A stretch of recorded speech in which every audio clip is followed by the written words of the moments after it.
Hello అండి. మీరెప్పుడైనా బీరకాయతో ఆలూని కలిపి మసాలా కర్రీని ఎప్పుడైనా ప్రిపేర్ చేశారా? నేను ఫస్ట్ టైం ప్రిపేర్ చేశాను. టేస్ట్ మాత్రం అదిరిపోయిందండి.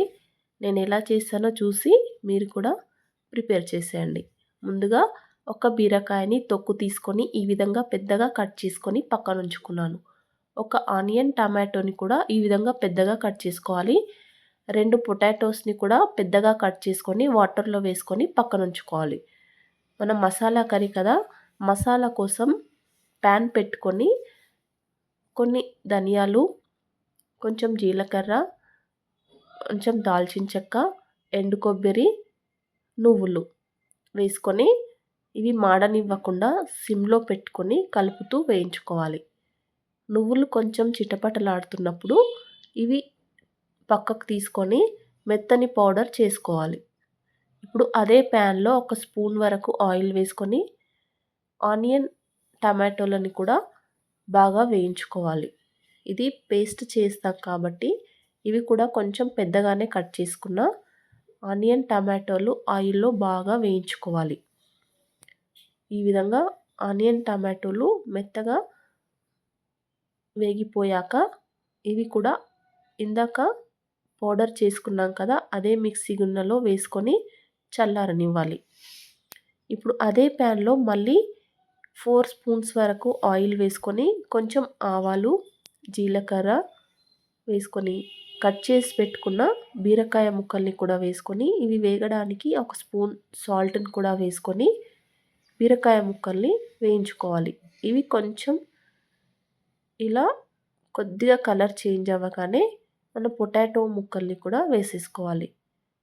ఇవి 2 ఆయిల్‌లోనే 70-80% వరకైతే ఆయిల్‌లోనే ఉడికిపోవాలి. ఈ విధంగా మధ్య మధ్యలో కలుపుతూ ఇవి బాగా ఉడికించుకోవాలి. ఇప్పుడు మూత పెట్టేసి ఆయిల్‌లో ఉడికించుకుందాం. ఇప్పుడు ముందుగా మిక్సీ గిన్నెలో వేసుకున్నాం కదా ఆనియన్, టమాటోని అది అవసరమైతే కొంచెం వాటర్ వేసుకొని మెత్తని పేస్ట్‌ని ప్రిపేర్ చేసుకోవాలి.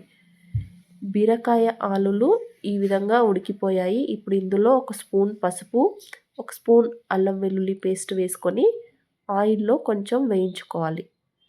ఇలా ఇవి 2 ఆయిల్‌లో వేగిపోయాక ఇప్పుడు రుచికి తగినట్టు కారాన్ని కూడా వేసేసుకోవాలి. నేను 2 స్పూన్ల వరకు కారాన్ని వేసుకుంటున్నాను. ఈ కారాన్ని కూడా ఆయిల్‌లో బాగా కలుపుకోవాలి. ఇప్పుడు మనం onion, tomato masala paste prepare చేసుకున్నాం కదా! ఆ మసాలాని ఇందులో వేసేసుకుందాం. ఈ మసాలాని కూడా ఆయిల్‌లో బాగా వేయించుకోవాలి.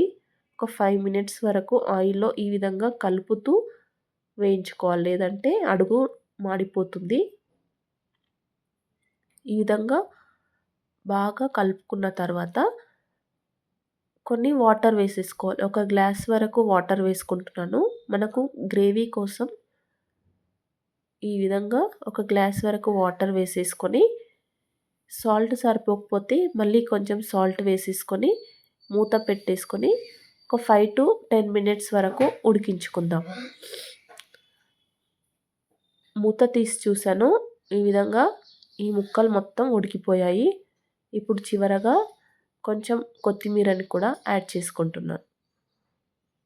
కొత్తిమీరని కూడా యాడ్ చేసుకొని మళ్ళీ ఒక్క 5 మినిట్స్ ఉడికించుకొని మనకు గ్రేవీ ఏ కన్సిస్టెన్సీలో కావాలో ఆ విధంగా ఉంచేసుకొని స్టవ్ ఆఫ్ చేసుకుంటే బీరకాయ పొటాటో మసాలా కర్రీ రెడీ అయిపోయింది. టేస్ట్ సూపర్ ఉందండి. ట్రై చేయండి. వీడియో నచ్చితే సబ్స్క్రైబ్ చేసుకోండి.